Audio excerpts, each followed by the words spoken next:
Capítulo 16.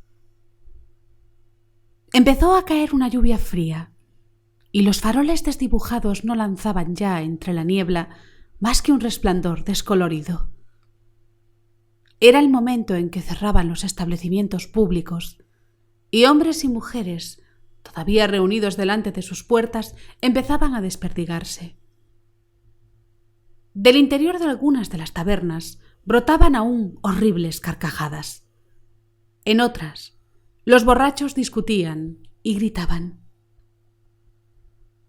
Casi tumbado en el coche de punto, el sombrero calado sobre la frente, Dorian Gray contemplaba con indiferencia la sórdida abyección de la gran ciudad, y de cuando en cuando se repetía las palabras que Lord Henry le había dicho el día en que se conocieron. Curar el alma por medio de los sentidos, y los sentidos por medio del alma. Sí, ese era el secreto. Dorian Gray lo había probado con frecuencia y se disponía a volver a hacerlo.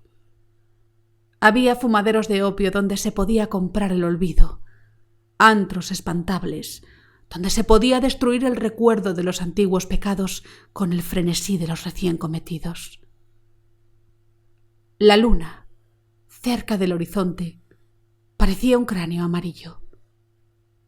De cuando en cuando, una enorme nube deforme extendía un largo brazo y la ocultaba por completo. Los faroles de gas se fueron distanciando y las calles se hicieron más estrechas y sombrías. En una ocasión, el cochero se equivocó de camino y tuvo que volver sobre sus pasos casi 1 kilómetro. El caballo quedaba envuelto en nubes de vapor cuando pisoteaban los charcos. Las ventanas del coche de punto se fueron cubriendo de una película de cieno semejante a franela gris.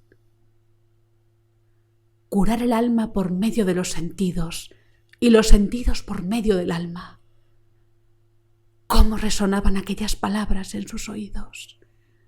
Su alma, desde luego, tenía una enfermedad mortal. ¿Sería verdad que los sentidos podían curarla? Se había derramado sangre inocente. ¿Cómo expiarlo? No había expiación posible. Pero aunque el perdón fuera imposible, el olvido no lo era, y Dorian Gray estaba decidido a olvidar, a pisotear aquel recuerdo, a aplastarlo como aplastamos a la víbora que nos ha inyectado su ponzoña. Después de todo, ¿qué derecho tenía Basil a hablarle como lo había hecho? ¿Quién le había otorgado la potestad de juzgar a otros?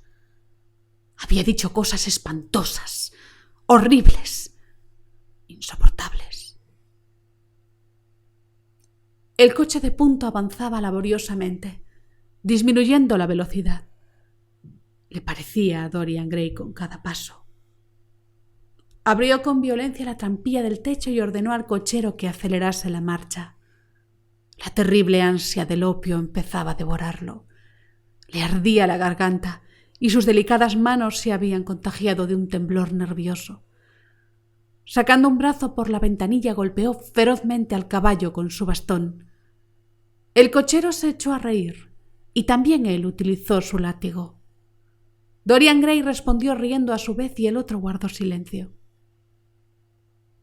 El trayecto parecía interminable y las calles se asemejaban a negros hilos de una inmensa telaraña. La monotonía se hizo insoportable y al espesarse la niebla, Dorian Gray sintió miedo. Luego pasaron junto a las solitarias fábricas de ladrillos. La niebla allí era menos densa y pudo ver los extraños hornos con forma de botella y sus lenguas de fuego anaranjado que se extendían como abanicos. Un perro ladró cuando pasaban y a lo lejos, en la oscuridad, chilló una gaviota vagabunda.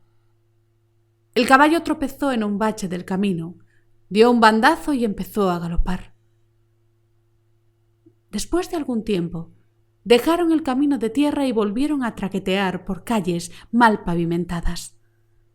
La mayoría de las ventanas estaba a oscuras, pero a veces Sombras fantásticas se dibujaban sobre los estores iluminados por alguna lámpara. Dorian Gray las contemplaba con curiosidad. Se movían como marionetas monstruosas y hacían gestos de criaturas vivas. Sintió que las aborrecía. Tenía el corazón dominado por una rabia sorda. Al torcer una esquina, una mujer les gritó algo desde una puerta abierta y 2 hombres corrieron tras el coche de punto por espacio de unos 100 metros. El cochero los golpeó con el látigo. Se dice que la pasión hace que se piense en círculos. Y ciertamente los labios de Dorian Gray no dejaban de morderse, formaban y volvían a formar, en espantosa repetición, las sutiles palabras que se ocupaban del alma y de los sentidos, hasta encontrar en ellas la plena expresión, por así decirlo, de su estado de ánimo, y justificar así, aprobándolas intelectualmente, pasiones que sin esa justificación habrían dominado su voluntad. De célula en célula, aquella idea única se apoderaba de su cerebro, y el arrebatado deseo de vivir, el más terrible de los apetitos humanos, redoblaba el vigor de cada nervio y músculo temblorosos. La fealdad que en otro tiempo le había parecido odiosa porque hacía las cosas reales, le resultaba ahora amable por esa misma razón. La fealdad era la única realidad. La trifulca vulgar, el antro repugnante, la violencia brutal de una vida desordenada, la vileza misma del ladrón y del fuera de la ley, tenían más vida, creaban una impresión de realidad más intensa que todas las elegantes formas del arte, que las sombras soñadoras de la canción. Eran lo que necesitaba para alcanzar el olvido. En espacio de 3 días quedaría libre. De repente, el cochero se detuvo con un movimiento brusco al comienzo de una callejuela en sombras. Sobre los bajos tejados erizados de chimeneas se alzaban las negras arboladuras de los barcos. Espirales de niebla blanca se aferraban a las vergas como velas fantasmales. «¿Está en algún sitio por estos alrededores, no es cierto, señor?», preguntó el cochero con voz ronca a través de la trampilla. Dorian, sobresaltado, miró a su alrededor. «Déjeme aquí», respondió, y después de apearse precipitadamente y de entregar el dinero prometido, se alejó a toda prisa en dirección al muelle. Aquí y allá, una linterna brillaba en la proa de algún gigantesco barco mercante. La luz temblaba y se descomponía en los charcos. De un vapor a punto de partir que avivaba el fuego para aumentar la presión de la caldera salía un resplandor rojo. El suelo resbaladizo parecía un impermeable húmedo. Dorian Gray apuró el paso hacia la izquierda, volviendo la cabeza de cuando en cuando para comprobar si alguien lo seguía. 7 u 8 minutos después llegó a una casita destartalada, encajonada entre 2 lúgubres fábricas. En una de las ventanas del piso superior brillaba una luz. Se detuvo ante la puerta y llamó de una manera peculiar. Al cabo de algún tiempo, oyó pasos en el corredor y luego el deslizarse de un cerrojo. La puerta se abrió sin ruido y Dorian Gray entró sin decir una sola palabra a la deforme criatura rechoncha que se aplastó contra la pared en sombra para darle paso. Al final del vestíbulo colgaba una andrajosa cortina verde, agitada y estremecida por el golpe de viento que siguió a Dorian Gray desde la calle. Apartándola, penetró en una habitación alargada y de techo bajo, que daba la impresión de haber sido en otro tiempo una sala de baile de 3ª categoría. Sobre las paredes ardían, sibilantes, mecheros de gas, cuya imagen, apagada y deforme, reproducían otros tantos espejos negros de manchas de moscas. Los reflectores grasientos de estaño ondulado, colocados detrás, los convertían en temblorosos discos de luz. El suelo estaba cubierto de serrín, ocre, que a fuerza de pisarlo se había transformado en barro, manchado además por oscuros redondeles de bebidas derramadas. Algunos malayos, acurrucados junto a una pequeña estufa de carbón de leña, jugaban con fichas de hueso y enseñaban unos dientes muy blancos al hablar. En un rincón, la cabeza escondida entre los brazos, un marinero se había derrumbado sobre una mesa, y junto al bar chillonamente pintado que ocupaba uno de los laterales de la habitación, dos mujeres ojerosas se burlaban de un anciano que se sacudía las mangas de la chaqueta con expresión de repugnancia. «Cree que le atacan las hormigas rojas». Rió una de ellas cuando Dorian Gray pasó a su lado. El anciano la miró aterrorizado y empezó a gemir.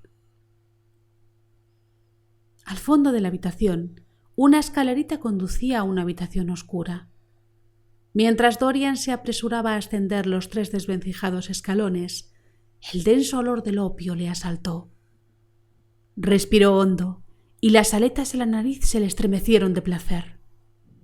Al entrar, un joven de lisos cabellos rubios que, inclinado sobre una lámpara, encendía una larga pipa muy fina, miró en su dirección y le saludó, titubeante, con una inclinación de cabeza. «¿Tú aquí, Adrian?», murmuró Dorian. «¿Dónde quieres que esté? Todos mis amigos me han retirado el saludo». «Creía que habías dejado Inglaterra». «Darlington no hará nada contra mí. Mi hermano acabó por pagar la deuda. A George tampoco me dirige la palabra. Me tiene sin cuidado. Mientras esto no falte, no se necesitan amigos. Creo que tenía demasiados». El rostro de Dorian Gray se crispó un instante. Luego contempló las grotescas figuras que yacían sobre los mugrientos colchones en extrañas posturas. Los miembros contorsionados, las bocas abiertas, las miradas perdidas y los ojos vidriosos le fascinaban. Sabía en qué extraños paraísos se dedicaban al sufrimiento y en qué tristes infiernos les enseñaban el secreto de alguna nueva alegría. Eran más afortunados que él, prisionero de sus pensamientos. La memoria, como una horrible enfermedad, le devoraba el alma. De cuando en cuando le parecía ver los ojos de Basil Hallward que lo miraban. Comprendió, sin embargo, que no podía quedarse allí. La presencia de Adrian Singleton le perturbaba. Quería un lugar donde nadie supiera quién era. Quería huir de sí mismo. «Me voy al otro sitio». «¿En el muelle?» «Sí. Esa gata loca estará allí con toda seguridad. Aquí ya no la admiten». Dorian se encogió de hombros. «Estoy harto de las mujeres que me quieren. Las mujeres que me odian son mucho más interesantes. Además, la mercancía es allí mejor. Más o menos es la misma cosa. Yo la prefiero. Ven a beber algo. Necesito una copa». «No quiero nada. Da lo mismo». Adrian Singleton se levantó con aire cansado y siguió a Dorian Gray hasta el bar. Un mulato con un turbante hecho jirones y un largo abrigo mugriento les obsequió con una mueca espantosa a manera de saludo, mientras colocaba ante ellos una botella de brandy y 2 vasos. Las mujeres se acercaron y empezaron a parlotear. Dorian les volvió la espalda y dijo algo en voz baja a su acompañante. Una sonrisa tan retorcida como un crismalayo se paseó por el rostro de una de las mujeres. «¡Qué orgullosos estamos esta noche!», fueron sus burlonas palabras. «Por el amor de Dios, no me dirijas la palabra», exclamó Dorian, golpeando el suelo con el pie. «¿Qué es lo que quieres? ¿Dinero? Aquí lo tienes, pero no vuelvas a dirigirme la palabra». En los ojos de la mujer, embrutecidos por el alcohol, aparecieron por un momento 2 destellos rojos, pero volvieron a apagarse enseguida, dejándolos otra vez muertos y vidriosos. Luego sacudió la cabeza y con dedos avarientos recogió las monedas del mostrador. Su compañera la contempló con envidia. Es inútil, suspiró Adrian Singleton. No tengo ganas de volver. ¿Qué más da? Estoy muy bien aquí. Me escribirás si necesitas algo. ¿De acuerdo?, dijo Dorian después de una pausa. Quizá. Buenas noches, entonces. Buenas noches, respondió el joven volviendo a subir los escalones mientras se limpiaba la boca reseca con un pañuelo. Dorian se dirigió hacia la puerta con una expresión dolorida en el rostro. Cuando apartaba la cortina verde, una risa espantosa salió de los labios pintados de la mujer que había recogido las monedas. ¡Ahí va el protegido del diablo! ¡Maldita seas! No me llames eso. La mujer chasqueó los dedos. Príncipe azul es lo que te gusta que te llamen, ¿no es eso?, le gritó mientras salía. El marinero adormilado se levantó de un salto al oír a la mujer y miró con ojos enloquecidos a su alrededor. El sonido de la puerta al cerrarse llegó hasta sus oídos y salió precipitadamente como en persecución de alguien. Dorian Gray avanzaba a buen paso por el muelle sin importarle la lluvia. Su encuentro con Adrian Singleton le había emocionado extrañamente y se preguntaba si aquel desastre era responsabilidad suya, tal como Basil Hallward le había dicho de manera tan insultante. Se mordió los labios y por unos instantes sus ojos se llenaron de tristeza, aunque, después de todo, a él qué más le daba. La vida era demasiado corta para cargar con el peso de los errores ajenos. Cada persona gastaba su propia vida y pagaba su precio por vivirla. Lo único lamentable era que por una sola falta hubiera que pagar tantas veces. Que hubiera efectivamente que pagar y volver a pagar y seguir pagando. En sus tratos con los seres humanos, el destino nunca cerraba las cuentas. Hay momentos, nos dicen los psicólogos, en los que la pasión por el pecado, o por lo que el mundo llama pecado, domina hasta tal punto nuestro ser que todas las fibras del cuerpo, al igual que las células del cerebro, no son más que instinto con espantosos impulsos. En tales momentos hombres y mujeres dejan de ser libres. Se dirigen hacia su terrible objetivo como autómatas. Pierden la capacidad de elección y la conciencia queda aplastada, o si vive, lo hace para llenar de fascinación la rebeldía y dar encanto a la desobediencia. Cuando aquel espíritu poderoso, aquella perversa estrella de la mañana cayó del cielo, lo hizo como rebelde. Insensible, sin otra meta que el mal, contaminado el espíritu y el alma hambrienta de rebeldía, Dorian Gray se apresuró, acelerando el paso a medida que avanzaba.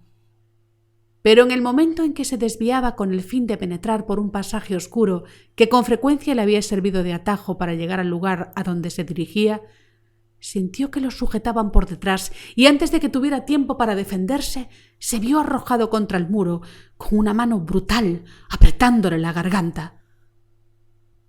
Luchó desesperadamente y con un terrible esfuerzo logró librarse de la creciente presión de los dedos. Pero un segundo después oyó el chasquido de un revólver y vio el brillo de un cañón que le apuntaba directamente a la cabeza, así como la silueta imprecisa del individuo bajo y robusto que le hacía frente. ¿Qué quiere? Estése quieto. Si se mueve, disparo. Ha perdido el juicio. ¿Qué tiene contra mí? Usted destrozó la vida de Sybil Vane. Y Sybil Vane era mi hermana. Se suicidó. Lo sé. Usted es el responsable. Juré matarlo. Llevó años buscándolo. No tenía ninguna pista ni el menor rastro.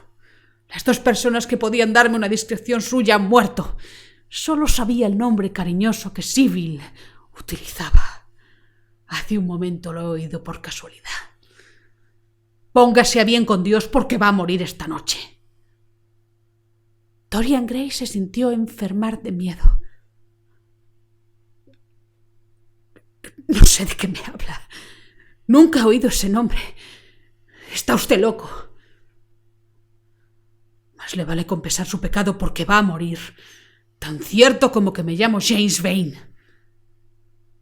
Durante un terrible momento Dorian no supo qué hacer ni qué decir. ¡De rodillas! Le doy 1 minuto para que se arrepienta. Nada más. Me embarco para la India, pero antes he de cumplir mi promesa. 1 minuto. Eso es todo. Dorian dejó caer los brazos. Paralizado por el terror, no sabía qué hacer. De repente, se le pasó por la cabeza una loca esperanza. «Espere. ¿Cuánto hace que murió su hermana? ¡Deprisa, dígamelo!» 18 años. ¿Por qué me lo pregunta? ¿Qué importancia tiene? 18 años. Rió Dorian Gray con un acento triunfal en la voz. 18 años. Lléveme bajo la luz y míreme la cara. James Vane vaciló un momento sin entender de qué se trataba.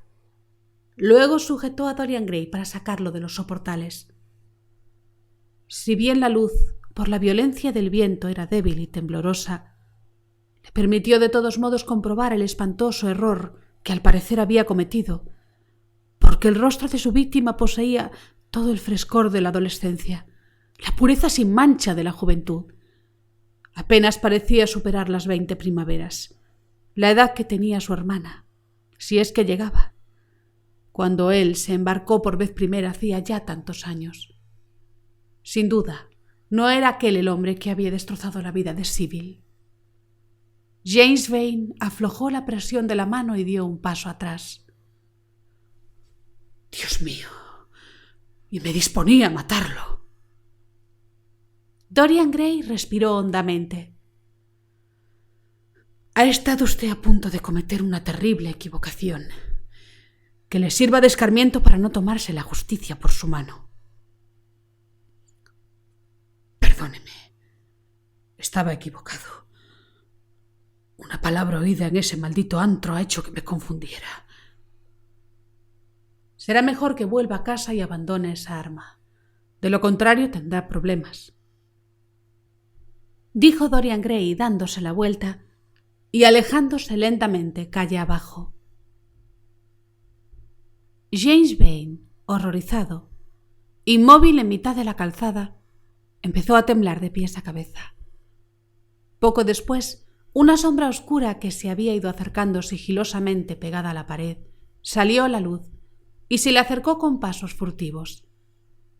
El marinero sintió una mano en el brazo y se volvió a mirar sobresaltado. Era una de las mujeres que bebían en el bar. «¿Por qué no le has matado?», le susurró acercando mucho el rostro ojeroso al de James. «Me di cuenta de que lo seguías cuando saliste corriendo de casa de Daly. Pobre imbécil. Tendrías que haberlo matado. Tiene mucho dinero y es lo peor de lo peor». «No es el hombre que busco y no me interesa el dinero de nadie. Quiero una vida. Quien yo busco anda cerca de los 40. Ese que he dejado ir es poco más que un niño. Gracias a Dios, no me he manchado las manos con su sangre». La mujer dejó escapar una risa amarga. «Poco más que un niño. Pobrecito mío. Hace casi 18 años que el príncipe azul hizo de mí lo que soy». «Mientes». La mujer levantó los brazos al cielo. «Juro ante Dios que te digo la verdad». «¿Ante Dios?» «Que me quede muda si no es cierto.